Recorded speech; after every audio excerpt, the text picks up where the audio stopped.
In the blockchain space, there have been a ton of exploits and vulnerabilities, mostly that have happened just from common little mistakes in smart contracts, but have led to massive amounts of hacks and exploits, people losing a ton of money. In today's video, we're going to be going over one of the most common vulnerabilities, integer overflow and underflow. My name's Anthony. I'm with the Blockchain Dojo. We help to turn you into a blockchain ninja and a Solidity expert, bringing your decentralized dreams to life. If you like what you watch and you've learned something, please like and subscribe for more content. Let's get started, guys.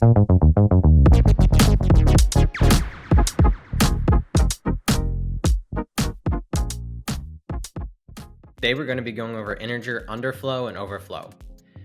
In order to fully understand this concept, you first have to understand the max storage size of a uint variable, which is 2 to the 256th power minus 1.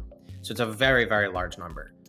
What happens with this attack is when someone increases that number, that 2 to the 256 power minus 1, they increase the number plus 1.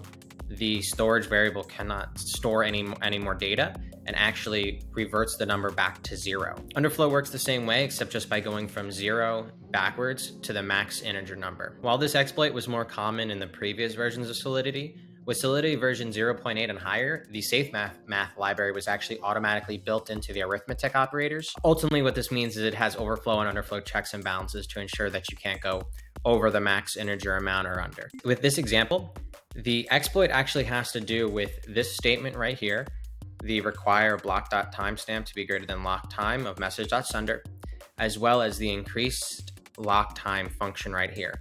So what ultimately happens is a malicious attacker can come in, call this increased lock time function, and increase the seconds to above the uint 256 max value, which is 2 to the 256 power minus 1, which ultimately resets the lock time back down to 0.